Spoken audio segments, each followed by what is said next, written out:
Okay, estimate p-hat distributions via normal distributions.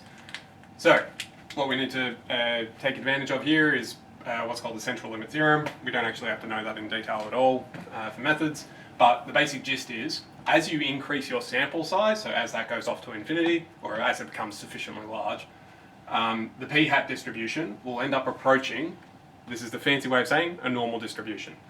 So whenever you see capital N and then two values after that, it means a normal distribution where the first whatever it is the mean, and the second whatever it is the standard deviation. So as we take bigger and bigger and bigger samples, the proportion in those samples that you get from any one sample ends up being normally distributed. That's a little bit wordy, and I know, but it's not the most straightforward concept. It's very easy to get tongue-tied and brain-tied as well. So I've tried my best to explain this. We'll see how we go. Obviously, definitely send me emails because this definitely trips people up every year. So I'm just going to say that there is some proportion out there, some population out there that has a proportion of 0.4. So 0.4 of these people have some trait. We're going to sample 100 of them. Okay, great. Well, that tells me E of p-hat is 0.4, so I expect if I took sample after sample after sample after sample, on average those samples should come back at 0.4 because of central limit theorem. And the standard deviation from last time is root p by q divided by n, which in this case turns out to be 0.049ish. Great. At this point, draw a picture, very good idea. So I've drawn a normal distribution. I've got these are my p-scores, or p-hat scores, I should probably call them. There we go. So they're my p-hat scores. Okay, so on average I'll get 0.4 when I do a survey, but by nature of it being a sample, I could land anywhere else. But the standard deviation of these surveys, or of these samples, is 0.049, so I've put those at each of the standard deviation dotted black lines. Okay. So let's find the probability that any given sample would give me a proportion above 0.5. Now keep in mind this isn't a 50% chance of getting a sample or whatever. This is whenever you run your sample, it tells you 50% of the population is doing this thing. Okay, great. Well, highly recommend before you even do any calculation, have your picture up there and put in what this means. So, okay, I need my p-hat to be bigger than 0.5, well there's 0.498, so it's just after that. Okay, think about that for a second. Okay, what's the probability that the population, that the survey gives me back a population greater than 50% of them have the trait, when only 40% of them have the trait, and I'm doing a sample of 100 people? I wouldn't imagine that's particularly likely.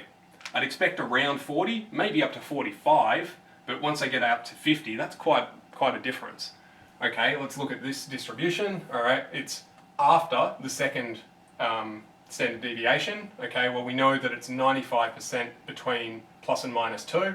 So this has to be 2.5% from the actual standard deviation line. We're just past that. So it should be just a bit off 2.5%, a bit less. Okay, great. We run our normal CDF function in the CAS. So we're running from 0.5 up to, now you could put 1 or infinity, it won't actually matter because these standard deviations are so small that you'll never get there anyway. So you can do that if you want or not, doesn't matter if it's 1 or infinity. By expected p-hat, so 0.4, or in other words, true p, and standard deviation for these samples.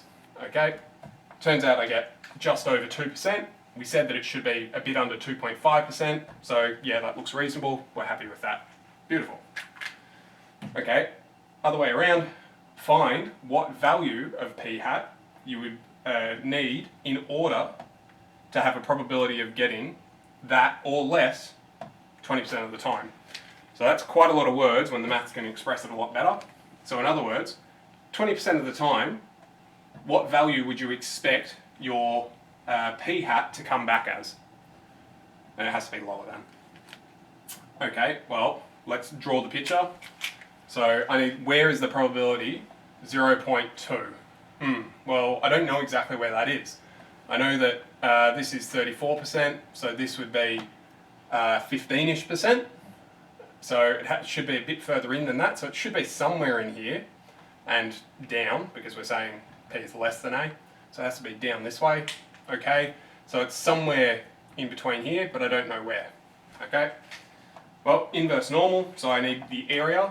Remember, it always counts from the left, so 0.2 up to here. My mean, my standard deviation, gives me P would be somewhere around 0.3588. Okay, well, 0.351, 0.4, yeah, that's in there, and it's closer to the left than the right. So we're very happy with that. That confirms, so we're accepting that. Okay, more worded version. A manufacturer of widgets, if you don't know what a widget is, don't worry, it's just a thing. It's just a fill-in word for something.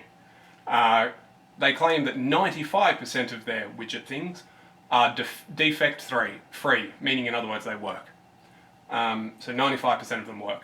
You take a sample of 30 widgets and you find 3 of them are faulty. So in other words, 3 out of the 30 did not work. Do you doubt the manufacturer's claim? Okay, so they claim 95% of them work. Alright, well, 95% of 30, that's 28.5. Alright, so I'd probably expect 28 or 29 of them to work. Only 27 of them worked. Well, that's not that far off. It's a bit low, but is it reasonable to be tell them that, hang on, something's wrong? Well, we need some statistical analysis then. So, n is 30. We're trying 30 of these objects. P hat, the one we got, because we took the survey, was 90%, so 27 out of 30. Cool. We were expecting from their claim to have 0.95 as our P hat.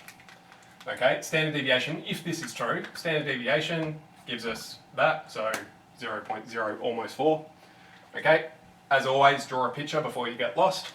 Cool, I've drawn it up. Now this time I've put 2 different things on the x-axis. I've put x values, meaning the number of widgets that work, and p being the number, the proportion of widgets that work.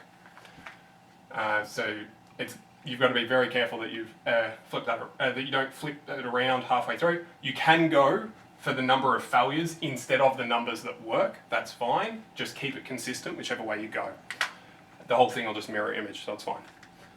Okay, so if I'm talking about, which one's this? X values. If I'm talking about X values, norm CDF, okay, I can go down to negative infinity. Obviously you can't go to negative infinity widgets. You could put it to 0, but since it's so many standard deviations away, it won't actually matter. Cool, I want to go up to 27 because that's how many I actually got. Okay, mean and standard deviation. Now this is being multiplied by 30 because this is the standard deviation for the proportion. I'm doing it 30, so multiplied this by 30 gives me this. Okay, great.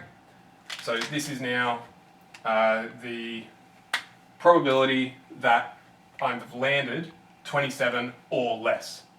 Well, that turns out to be just over 10%. Now, whether or not you want to claim that they're dodgy or not, don't know, because we don't have any threshold in the information. So there's a 10% chance that they're not dodgy. Well, that means that they're probably dodgy on the face of it, but 10% chance, maybe it's just bad luck. Probably investigate some more. Okay, alternately, instead of running on the X's, you could have ran on the P's. So, alright, the proportion is, now this could only go down to 0 realistically, but again, you're so far away, it doesn't matter. That's the proportion we got, 90%, 0.9. The proportion expected, the standard deviation expected, again, we get the same result because it's essentially asking the same thing, just a different way, and we get the same conclusion as before. Now, this stuff is very easy to get lost in. I highly, highly, highly, highly recommend draw the picture, draw the lines, draw in some values, just to keep your mind clear. Another good idea is for most of these things to write out the same number of decimal places. So I probably should have written 0.400, just so that when you're moving along, you don't miscount anything. Other than that, that's 17C. Best of luck to you. Cheerio.